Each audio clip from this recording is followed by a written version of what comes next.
Lakers brought to you by Mercury Insurance. I'm Alec Clifton alongside the two Tar Heels. Danny Green, the Hall of Famer. Big game. James Worthy. How are we doing?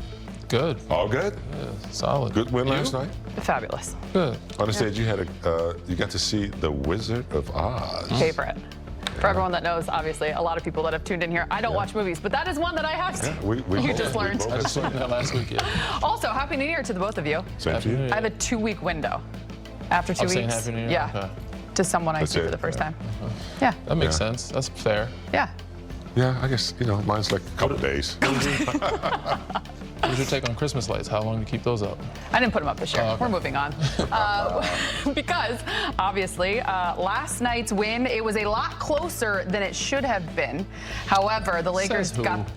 there we go. Says who? Right, because it's hard to win in this league, right? So a win is a win. They do improve to a league best 13-0 in clutch games. Yeah. And sometimes that's what it comes down to. Danny, I'll start with you. It does. That means something.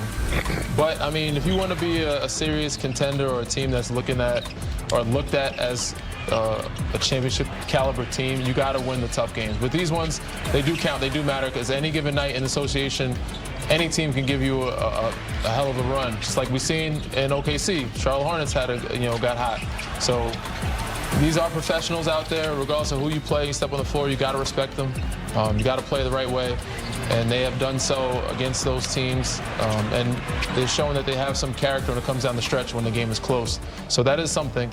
But they do have to tighten up some bolts and figure out why they either lose by a lot or win in close time. So. That's a good point. Yeah, some of the toughest games are against teams who are trying to raise themselves up. They're not there yet. They're below 500. And particularly when you're LeBron James and Luka and the Lakers come to town, you're trying to have one of your best performances that night. So that's what they're up against. Up into the third quarter, I was like, kind of shaky. But then we talked about this last week when you have two closers like LeBron and Luka out there to kind of make things work for you down the stretch. And I think, we talked about their 11-0 run in clutch situations. Now it's 13-0. So we know they can play defense. It's just a matter of them, making it consistent for, at least 42 minutes. Yeah, and doing it against the really good groups. The team's above 500. Above 500, correct. We are going to get into LeBron here in just a minute. He had 30, but also Luka did too. But the trash talk down the end for Luka especially. I mean, he does it all game. I mean, he's going to find a fan. It is fun. He's going to find a fan. He's going to find somebody. Whoever says anything, whispers to him during the game, he's going to let you know, especially when you get to close it out from a deep tray ball behind the screen, to really close out the game. But, that's what he thrives in. He plays his best basketball, and some of the greats, that's when they step up to the plate. When guys kind of challenge them or talk trash them, and this is the shot I'm talking about. Yeah, hits the tray, lets the fan know, sit down and be quiet, watch me, this is what you came to do, so I'm going to give you a show. Yeah, Maximus. Are you entertained? Yeah, he's gladiator too out there because he just destroys people. And whether you're talking to him or not, he's gonna give you some kind of attitude after he hits a shot like that. And it's just a big part of his personality, and that's what people come to see. So obviously the Lakers are on the second night of a back-to-back. Last night in the post-game interview, LBJ made it very clear every back-to-back going forward this season is TBD. TBD. Why? Because he's 41. So he is out tonight. He'll miss the second night of this back-to-back, but he didn't play like a 41-year-old last night. Big game, 38-8. He took over in the fourth to obviously spark that comeback. He's averaging 25 a game over his last 12. Not only is he producing, but he's impacting winning. Yeah, the formula he's had this far to get him to 40 has been amazing. Breaking Kareem's record amongst other things. But now he's 41 and he's smart or smarter. And this is his new strategy. Look, I'm not going to try to force myself to play back-to-back.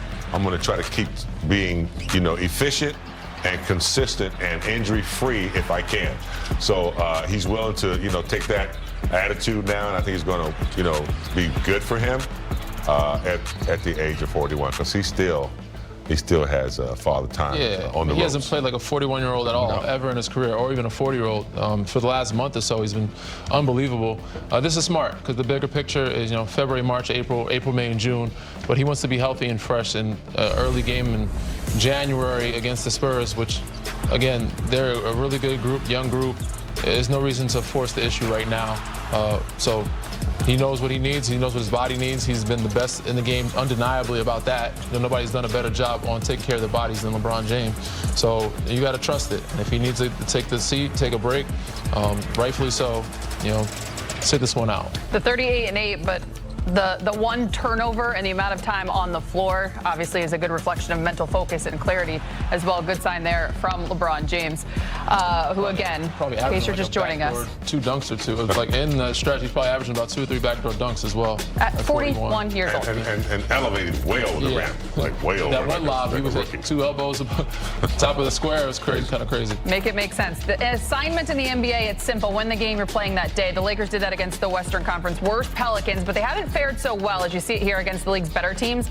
15 games against above 500 clubs, a 7-8 record, getting outscored by nearly 8 a game. In their last 4 games against such teams, they are just 1-3. So they are facing a team that is above 500 tonight, of course, second in the West at 25-11. It's the 3rd meeting between the Lakers and Spurs, and they've split the matchup so far this season. LA has not won a game against an above 500 team. How about this? Since December 14th. That was against Phoenix. And coming in, he was not yet announced to play because the Spurs are on the second night of a back-to-back. But Wemby is available, and he will be playing tonight. So that does not make the assignment any easier. No, not at all. And the fact that they've lost a couple games as well. They lost one they shouldn't have against Memphis the other night. They've lost to Portland, Cleveland, Utah, so some games they've dropped, and I'm sure they're coming in with a little chip on their shoulder. Maybe some cup final, blues. They've taken a dip. The Knicks have taken a dip. And, he had a great night off the bench. Minute restriction, I'm assuming he's going to have the same type of restriction, but he's still balling regardless off the bench. So, these guys are going to come in with a chip on their shoulder. And it seems like every team that comes in here, we discussed that they have like 1 or 2 losses and have something to prove. Not given the fact they're playing against the Los Angeles Lakers in LA, well, this is not in LA, but anytime you're playing the Lakers, there's always extra little added fuel to that fire. So, yeah, I mean, it seems like everybody's like trying to catch their second win right now. You see Oklahoma losing some game, San Antonio, the Lakers have had their ups and downs, and so you want to get that second win before All-Star break. So everyone's going to be pushing these next few weeks to, get some wins. But I'm kind of glad LeBron is sitting out because San Antonio is hungry for a win. They're hungry. So it's going to be intense. They want that win. Maybe with LeBron out, that might, take a little bit off. But it's a good night to take off for a 41-year-old because San Antonio needs a win. I think they're going to be intense, as Danny said. Big picture here. We need LeBron James in April, May, and June. You know who doesn't take nights off? He's always available. We're going to check in with him now. His name is Mike Trudell. He's joining us live from San Antonio. Hello, Mike. Professional. Professional. Hey, my job's a little easier than LeBron James's job. Let's just say that. Fair. So that was where we started, Ali, with JJ Redick, and he explains this isn't just LeBron resting. Okay, he's got a lot of stuff going on in his body that does take some time, especially at age 41, as we can all, except for Ali, who is younger, attest to. Once you get to this kind of an age, and I'm only a couple years older than LeBron, everything is sore, and that's without playing NBA basketball. So here's how JJ explained what LeBron has to go through, and then getting into the matchup against San Antonio when Wemby's on the court and when he's off the court, and the stress that puts on a defense and an offense. It's a lot of it is based on his injuries and just the management of those. His foot